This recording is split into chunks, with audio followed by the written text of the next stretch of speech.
The Philippines may be on the brink of another political and economic recession. If we do not act fast and precise, people, especially the future generation and members of the Philippine labor system, may find it hard to recover. Especially in the status quo where the lockdown caused by the COVID-19 pandemic put a halt on industries and forced small and medium enterprises to close due to bankruptcy. Relatively, as the political and economic tension between China and the United States continue to rise, our country is also affected given that the Philippines formed alliances, both in the economy, labor, medicine, and firepower with these nations. How exactly do these relationships affect the Philippine labor system? Let's take a look at the past. In Jose Rizal's social-political essay entitled Indolence of the Filipino, he deduced that our indolence is rooted in the imperialization of our colonizers. Hence, we are taught to be inferior to the Spaniards.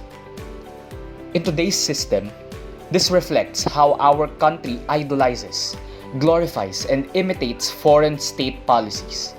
And worse, we even give some nations a piece of our country's pie. Take a look at the most significant economic sectors in the country's GDP. According to Aaron Neal, research expert of the company Statista, in 2019, about 61% of our gross domestic product was coming from the service industries. What's alarming is that only 30% or about one-third of our GDP comes from industries related to production and manufacturing. These statistics explain and indicate the continual rise of imported manufactured products in our nation. That is because we have to import products from foreign manufacturers to compensate for the loss in supply we have in the country. Our indolence equates even in the concept of free trade. Instead of producing manufacturing industries that will create Filipino-based products, we open our doors to global superpowers and recognize them as our leading suppliers. In addition, the problem with manufacturing also relates to our lack of industrialization. Because we fail in diversifying industries in our country, the opportunities for service workers also become scarce. This is a primary reason why the unemployment rate continuously rises, especially in today's pandemic.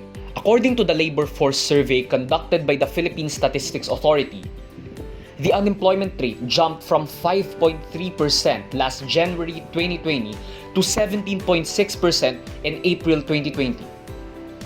Lack of industrialization also comes in the form of brain drain, where Filipino workers go outside the country because there is lack of opportunity within the Philippine context.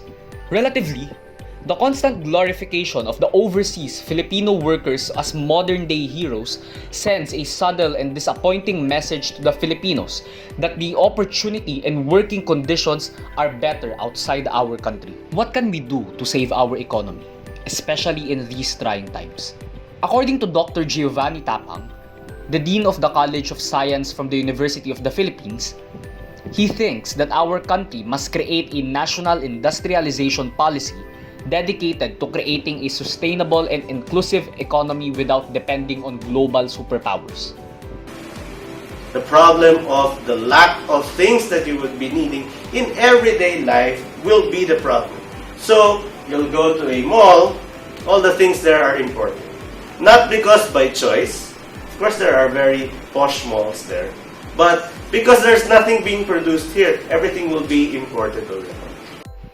The policy he envisions comprises state-funded budgeting focused on supporting new industries, especially those engaged with manufacturing and industries providing essential commodities such as energy, electricity, and even water. The proposal is believed to be theoretically ideal and pragmatic, considering that the Philippines are known to have a comprehensive set of natural resources, ranging from minerals and oil to our capacity of producing crops through agriculture and aquatic resources through fisheries. This policy is timely and necessary because, for one, instead of exporting raw materials to foreign countries and importing processed goods, we can create those products, or at least the basic ones such as steel, electricity, low-tier technology like tractors, hammers, etc. at a much lower cost.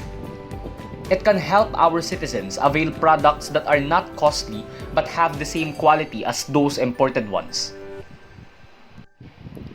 Second, through this policy, we can fully maximize and regulate our use of natural resources since the government is expected to have full control of the programs and industries. The diversity of job opportunities in the country can also be increased, which in turn also increases the employment rate for Filipino workers. In about 20 years, this proposed policy could help us lay the foundation for the Philippine economic development, which will eventually make things easier for our workers. While this proposal remains an idea, its potential in mitigating severe economic loss experienced by the Philippines, such as the 10.77 trillion pesos total outstanding debt, is noteworthy. What we can do as citizens to solve labor and economic issues within our nation is by being vocal about reasonable and feasible solutions. Through spreading awareness, people will be more critical and engaged to the candidates they vote for and vest with the responsibility of serving the public. We have to start patronizing Filipino firms and elect officials who are experts in economy, medicine, security, education, and etc. This is not the time to lose faith in our system. Remember, politics is an endless human endeavor to find answers to all the pains given by the Almighty. Thank you, and may God bless this country.